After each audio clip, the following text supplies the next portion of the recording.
네, 안녕하세요. 정말 오랜만에 다시 성경 공부합니다. 사도행전과 신약교리연구 42강. 오늘은 이제 사도행전 22장을 공부하게 될 텐데 1절부터 16절까지 공부하도록 하겠습니다.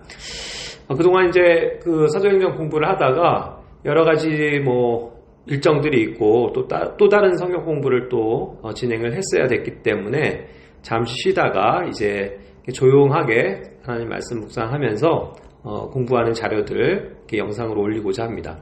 그래서 지금 오늘은 이제 혼자서 이렇게 모임 공간에 와서 녹화를 하고 있는데, 아무쪼록 다시 우리가 성경 공부를 시작하는 만큼 다시 열심을 내서 이 사도행전 공부 마무리 잘 했으면 좋겠습니다.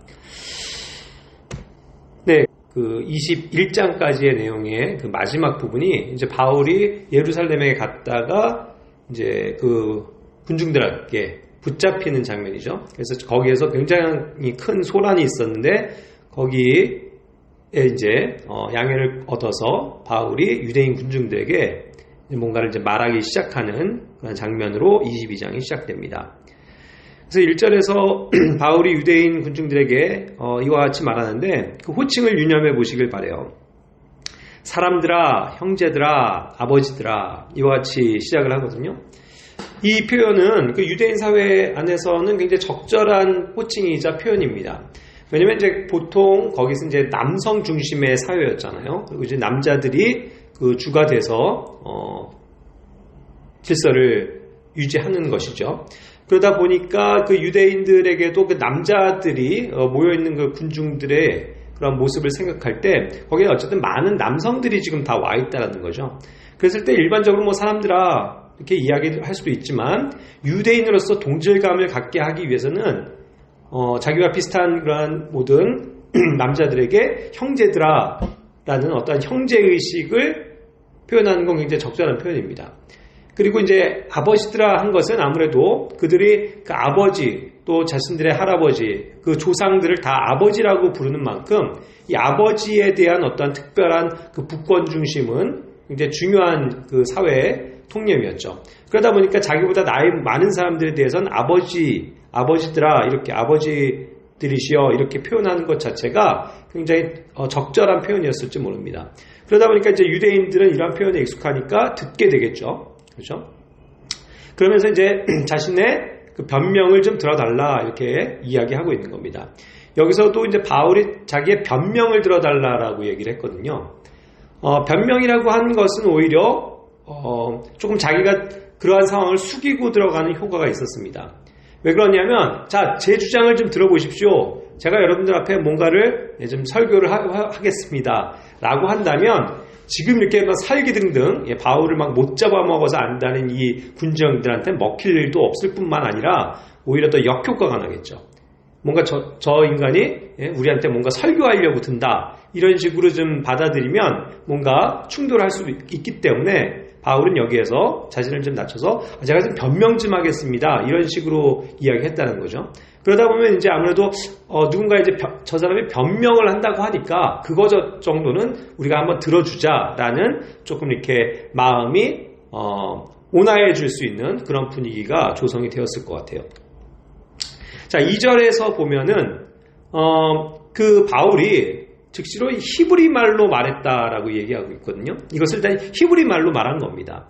그러니까 이제 잠잠히 그 군중들이 듣기 시작했다는 것이죠.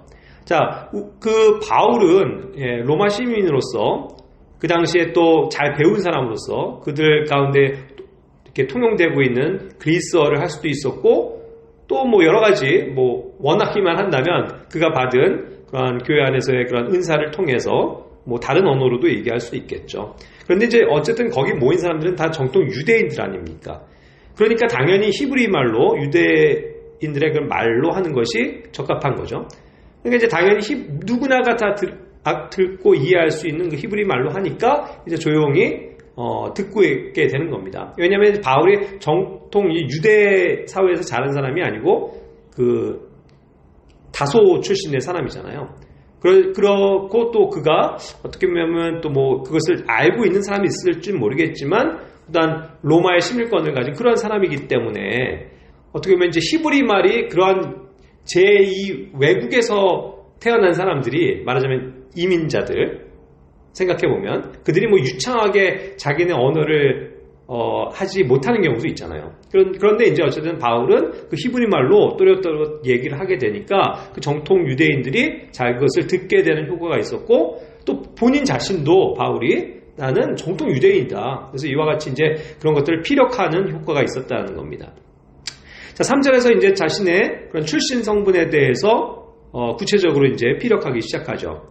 자신은 정통 유대인이고 또 다만 길리기아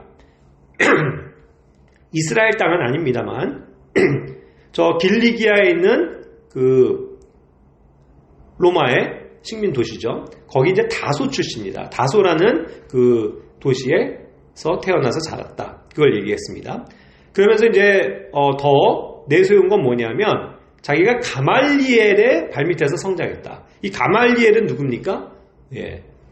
자, 우리가 예전에도 공부한 것처럼 가말리엘은 그 당시에 굉장히 유명한 그러한 랍비였고 또 유대의 그러한 그 종교적인 지도자였거든요. 그러니까 이러한 가말리엘의 문화에서 발밑에서 교육을 받았다라는 것, 성장했다는 건 굉장히 그 유대인들에게는 부러움을 살 만한 그러한 요소였습니다. 그러면서 이제 조상들의 율법의 그러한 완전한 방식에 따라서 가르침을 받았다. 당연하죠. 가말리엘은 그런 율법의 정통한 랍비니까. 그러니까 그가 이제 랍비로서의 어떤 그 정통한 교육을 받은 그러한 배경을 설명하고 있는 겁니다. 그리고 여기 있는 당신들 여러분들처럼 나도 동일한 하나님을 향한 열심이 있었던 사람이다 라고 표현했죠. 그러니까 결국 그는 그런 율법에 있어서는 완전한 자로서 바리새인 출신인 것을 이제 피력하게 되는 겁니다. 결국 그의 어떤 종교적인 유대 정통 종교적인 배경을 설명한 거죠. 이것은 그 회중들로 하여금 굉장히 솔깃한 내용이 됐을 거예요. 왜냐하면 어쨌든 누구도 이렇게 함부로 할 수 없는 그런 정통 가말리엘의 문화에서 배운 그런 바리새인이라는 것이 드러나고 있기 때문이죠. 그러니까 이것을 뭔가 조금 이렇게 뭐 하찮게 여길 수 있는 것은 아니었다는 겁니다. 그러니까 이제 바울이 하는 말들을 계속 경청할 수밖에 없었겠죠. 자, 이러한 자신의 출신 배경을 굳이 피력한 이유는 뭘까요? 우리가 잘 알듯이 빌립보서 3장 5절부터 8절까지에 보면은 바울은 자신의 그런 옛 출신 성분, 육신이 가졌었던 그런 자랑거리를 다 예수 그리스도를 아는 그 지식의 고상함으로 인해서 모든 것들을 다 똥으로 여겼다고 그렇게 표현하고 있죠. 맞습니다. 그래서 그가 이제 예수님을 알고 회심한 이유는 그 전에 있었던 율법과 관련된 자신들의 정통 유대인으로서의 그런 모든 그런 어떠한 누릴 수 있는 권력과 또 힘과 또 지식 이런 것들을 다 무가치하게 여기고 버렸잖아요. 그러한 바울이 지금 조금 이것을 옛것의 그런 출신 성분들을 설명하는 이유는 지금 그 화나 있는 군중들에게 조금 더 이렇게 잠잠하게 하는 효과 그리고 그의 말을 좀 경청할 수 있게 하게끔 하기 위해서 굳이 이것을 설명하고 있는 것이 되겠죠. 그것을 결코 이제 내세우려고 자랑하려고 하는 것이 아닌 것을 우리는 분명히 알 수 있습니다. 자, 그리고 이제 4절로 넘어가면 이제 계속 설명이 되는데 자기가 과거에는 그 예수를 따르는 그 사람들, 지금 이제 자기가 그런 사람인데 그런 사람들을 핍박해서 죽이기까지 했었던 사람이다. 이건 뭐죠? 결국 처음에 예루살렘에서 그 스데반이 순교당하면서 처형당하면서 있었던 그 파동에 의해서 굉장한 핍박이 교회에 이루어졌잖아요. 초기에. 그렇기 때문에 그때의 증인으로서 나서고 청년 증인으로서 그것을 어떤 주도했었던 주모자 역할을 한 게 바로 바울이었다는 거죠. 그런 일에도 자기가 동참을 했었다는 거예요. 그러면서 그가 이제 남녀를 물어나고 사람들을 다 잡아다가 감옥에 넘겨주는 그런 일을 했었다 하고 이제 자신의 과거의 사건을 얘기하는 거죠. 그러면서 이제 그러한 어떠한 힘이 그에게 절대적인 권력이 부여가 됐다는 사실을 5절에서 알려주는 거죠. 그 당시 예루살렘에 있던 그 대제사장 그리고 또 예루살렘에 있었던 그 장로들 그 원로들이라고 하죠. 그런 사람들에게 이 일이 다 증명되었었다는 거죠. 그들이 이제 증인이 지금도 되고 있다는 걸 얘기하는 겁니다. 그래서 그러한 사람들로부터 공권력을 받았죠. 그리고 그러한 것을 정확하게 인증해주는 공문을 받아가지고 이제는 그 예루살렘 땅에서만 문제가 아니고 저 바깥까지 이렇게 흩어져 있는 그런 예수님 믿는 그런 교회 성도들을 다 잡아다가 족치려고 다마스커스라는 그러한 지역까지도 파송을 받아서 갔었다는 걸 얘기하는 거잖아요. 그래서 이제 거기에 있는 사람들을 다 결박해서 예루살렘으로 끌고 와서 결국 형벌을 받게 하려고 했으니 엄청난 지금 그 군사들과 공권력을 부여받아서 지금 갔었었던 그 옛날의 사건을 얘기하는 거죠. 그러니까 이것이 어떻게 보면 그 옛 사건이긴 하지만 유대인들로서는 굉장히 흥미로운 지금 사건이 되고 있을 거예요.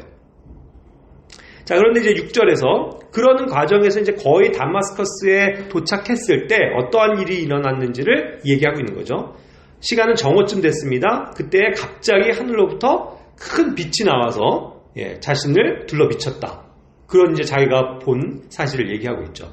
그리고 7절에서는 그것으로 인해서 자기가 순간 확 눈이 멀면서 땅에 쓰러지고 혼비백산한 그러한 이제 내용을 담고 있죠.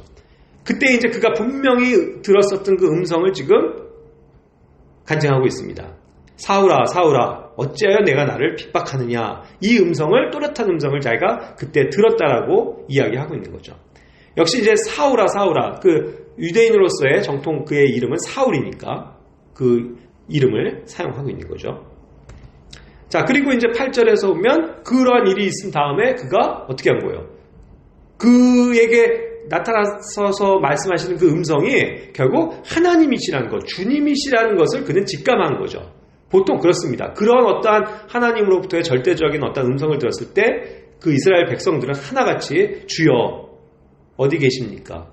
주여 말씀하십시오. 항상 이렇게 반응을 했잖아요. 그것처럼 이제 그는 주여 누구십니까? 라고 물었다는 거죠. 자, 그랬을 때 그 예수님이 그 음성이 뭐라고 말씀하셨냐면 나는 네가 핍박하는 바로 그 나사렛 예수다라고 대답하셨다는 거예요. 자, 여기에 핵심이 있습니다. 지금 바울은 그 예전에 사울에 이었을 때 예수라고 하는 그 나사렛 출신의 그 촌동네 사람인데 그를 그렇게 추종하는 그 많은 세력들을 잡아다가 죽이려고 핍박하려고 갔었던 거잖아요. 그런데 그 핍박하는 당사자인 그 사람들이 다 따르는 그 예수, 나사렛 예수 자신을 그렇게 이제 소개하시더라는 거예요. 그러니까 이제 깜짝 놀랐겠죠. 자, 이러한 음성을 들었는데 9절에서는 어땠습니까? 자기와 함께 있던 그 많은 사람들이 있었잖아요. 군사들도 있었을 거고. 그런데 그 사람들은 그 빛을 보긴 했다는 거예요. 그래서 굉장히 막 그 하늘로부터 온 갑자기 그 빛으로 인해서 다들 두려워하고 무서워 떨고 있었는데 그 음성만큼은 듣지를 못했다는 겁니다. 이것이 이제 신비죠. 그렇죠? 빛은 봤지만 그 음성 자체는 지금 하나님께서 바울에게만 말씀하셨다는 거예요. 그러니까 다른 사람들은 이제 듣지 못했었다는 것을 설명하고 있는 거죠. 자, 그 다음에 어떻게 됩니까? 10절에서 보면 이제 그가 또 그거에 대해서 반응하고 이야기하는 것이 나오죠. 이제 드디어 그는 엎드려지는 겁니다. 정말 하나님에 대한 어떤 두려움을 느끼는 가운데서 겸손하게 묻고 있는 거죠. 주여, 내가 무엇을 해야 합니까? 라고 이제 다급한 마음으로 겸손하게 되어서 물어봤었다는 거죠. 그랬을 때 그 주님께서 뭐라고 말씀하십니까? 일어나서 다마스커스로 들어가라. 너의 목적지가 거기니까요. 그죠? 그걸 들어가라는 거예요. 그러면 이제 네가 하도록 정해놓은 모든 일을 거기서 듣게 될 거다라고 대답하셨다는 거죠. 자, 원래 자기가 하고자 했던 일은 다마스커스에 가서 사람들을 잡아들이는 거예요. 붙잡는 거죠. 하지만 이제는 판도가 바뀌었습니다. 그 자신에게 나타나신 예수님을 그 음성을 들으면서 이제는 예수님이 하라고 하는 것들을 순종하고자 하는 그러한 전향으로 지금 되어져 있다는 거죠. 그래서 이러한 어떠한 그가 극적으로 만난 예수님에 대해서 지금 짧게 설명을 하고 있는 거예요. 그리고 이제 11절에 보면은 자기가 그 빛의 영광으로 인해서 이제 결국 볼 수 없게 됐다는 거죠. 그러니까 눈이 먼 겁니다. 너무나도 그에게 강렬하게 빛이 비쳤기 때문에. 그런데 이제 문제는 신기하게도 그런 빛을 다른 사람들도 보았지만 다른 사람들은 눈이 멀지 않았어요. 그래서 그냥 그들은 여전히 눈을 뜨고 있었기 때문에 이제 그러한 사람들의 손으로 이렇게 인도를 받아서 바울이 다마스커스로 들어갔다는 걸 얘기하는 거죠. 그러니까 이것은 그런 초자연적인 자연의 그런 놀라운 기적의 그런 모습을 모든 사람들이 지금 보기는 했지만 그 직접적인 계시의 음성을 듣고 또 그에게 말씀하신 하나님의 그 광채가 눈이 멀게 된 그것은 바울에게만 있었던 독특한 사건이었던 것을 기록하는 거죠. 자, 그렇게 해서 이제 12절에 보면은 어때요?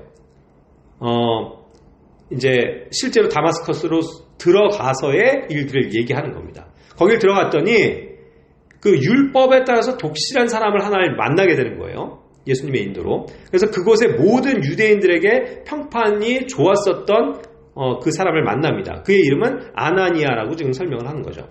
자, 이 아나니아 역시도 주님께서 예비하신 그분의 제자입니다. 그분의 성도죠. 그렇죠? 예수님의 제자이자 그 다마스커스에 있는 교회의 성도였던 거예요. 하지만 그를 그렇게 지금 설명하고 있지 않고 바울은 일부러 유대인들에게 설득을 위해서 지금 얘기하는 거니까 그가 율법에 따라서 매우 독실한 사람이었다. 우리와 같이 이렇게 율법을 잘 지키는 그런 훌륭한 유대인이었다라는 걸 이제 일부러 더 강조를 하는 거죠. 그래서 거기에 있는 실제 유대인들에게도 다 인정을 받는 그러한 아주 훌륭한 우리의 형제였다라는 것을 이제 얘기를 하는 겁니다. 그래야만 이제 그들이 지금 듣고 있는 유대인들이 조금 그러한 어떤 정통 유대교를 벗어나서 지금 이단시하고 있는 이들에 대해서 조금 귀를 열 수 있기 때문이겠죠. 자, 그리고서 이제 13장으로 보면은 13절에 보면은 이제 그 아나니아가 자기에게 한 말을 얘기하는 겁니다. 형제 사울아, 내 시력을 받으라. 이렇게 말했다는 거예요. 그러자마자 즉시 자기가 이제 보게 됐다는 거죠. 예, 여기서 이제 형제 사울아라고 이미 이제 하나님께서 예비하신 그러한 아나니아에게 계시된 것들이 있겠죠. 그래서 이제 바울을 딱 만나고서 형제 바울아라고 바로 얘기하면서 너의 시력을 받으라라고 성령님에 의해서 능력을 치유의 손길을 딱 베푸니까 그 말에 의해서 실제로 바울의 눈이 떠지게 됐다는 거죠. 그래서 다시 시력을 얻게 된 거예요. 자, 이런 어떤 그 이적들, 그죠? 이런 어떤 그 이적과 표적은 항상 유대인들에게 솔깃한 내용이에요.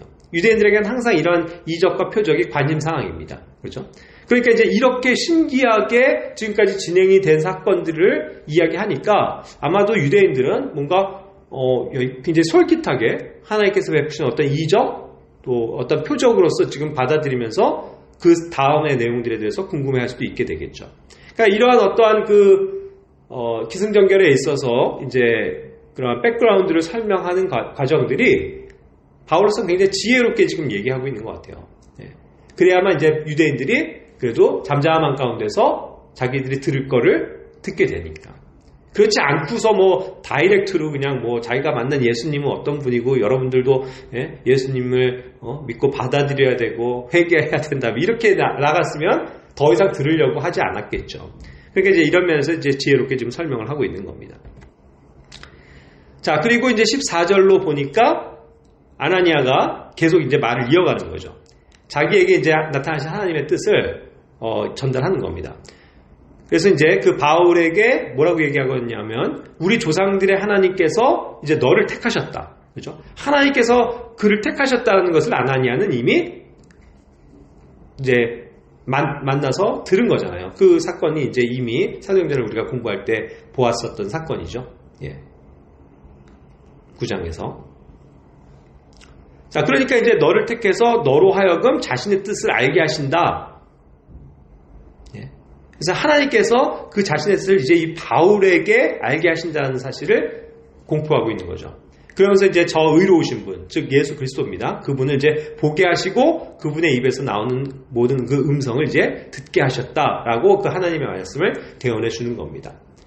물론 이것이 이제 우리가 공부했을 때 이제 아나니아가 맨 처음에는 그 사울이라는 얘기를 듣고 그 사람은 저 굉장히 유명한 악질이고 우리 믿는 자들을 핍박하는 그 사람 아닙니까? 그런 사람을 제가 만나라고요? 하고 맨 처음에는 이제 그런 반응을 보였었죠. 그러나 이제 성령님께서 그에게 분명하게 말씀하시고 이 사울이 하나님께서 택하신 사람이라는 것을 알았을 때 이제 만나고 이와 같은 것들을 이제 전달하는 과정을 다시금 이제 바울의 입을 통해서 간증하고 있는 거죠.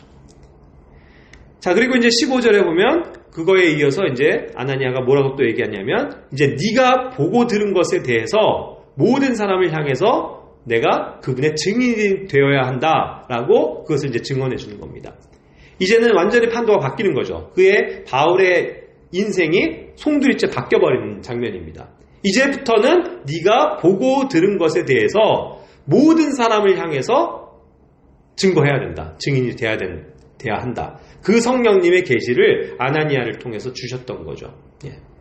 그래요. 이때부터는 이제 직접 바울이 경험했었던 보고 들은 그 예수님의 말씀에 대해서 이제 그는 완전히 전향된 삶으로서 모든 세상에 있는 사람들에게 그것을 알리는 증인인 삶에 되었죠.